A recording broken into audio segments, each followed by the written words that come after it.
Program Mobiliti Pelajar adalah merupakan satu program yang bertujuan untuk membina keyakinan diri mahasiswa untuk tampil ke hadapan dan memberikan hujah kepada orang ramai.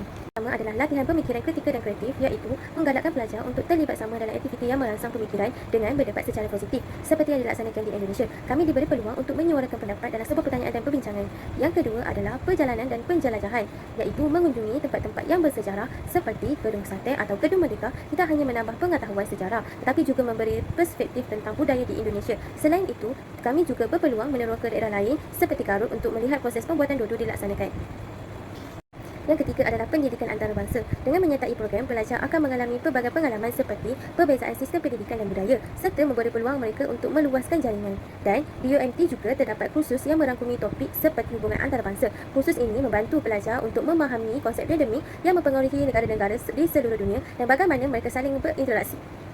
Adaptasi dan fleksibiliti. Yang pertama adalah budaya dan bahasa. Meskipun bahasa Indonesia dan bahasa Malaysia serupa, namun terdapat banyak istilah dan dialek yang berbeza. Apabila pelajar Malaysia menyertai program mobiliti pelajar ini, mereka akan dapat memahami adat resam, etika dan cara berinteraksi di Indonesia, termasuk cara menghormati orang tua dan menghargai perbezaan.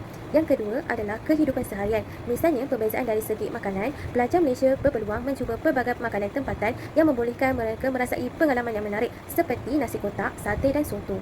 Manakala gaya hidup pula, rutin harian pelajar Malaysia sedikit berbeza. Mereka perlu menyesuaikan diri dengan waktu belajar, waktu rehat dan waktu solat bagi yang ketiga adalah persekitaran sosial, iaitu pelajar Malaysia berpeluang berinteraksi dengan pelajar tempatan akan membangunkan hubungan yang bertukar-tukar budaya serta memahami pandangan dan nilai mereka kerana cara pembelajaran yang membezakan dan memberi perspektif yang lain. Yang keempat adalah cuaca dan persekitaran. Bandung mempunyai iklim yang sejuk, berbeza dengan kawasan tropika di Malaysia. Kelebihan terakhir menyertai program mobiliti pelajar adalah perkembangan diplomasi dan hubungan antarabangsa. Ia merujuk kepada usaha negara untuk membina, mengurus dan memperkukuhkan hubungan dengan negara lain. Dalam konteks mobiliti pelajar, berikut adalah beberapa aspek yang penting. Yang pertama adalah pertukaran pelajar sebagai alat diplomasi, iaitu meningkatkan pemahaman dalam budaya. Program pertukaran pelajar membantu membina hubungan mesra antara negara dengan memperkenalkan pelajar kepada budaya dan masyarakat negara lain.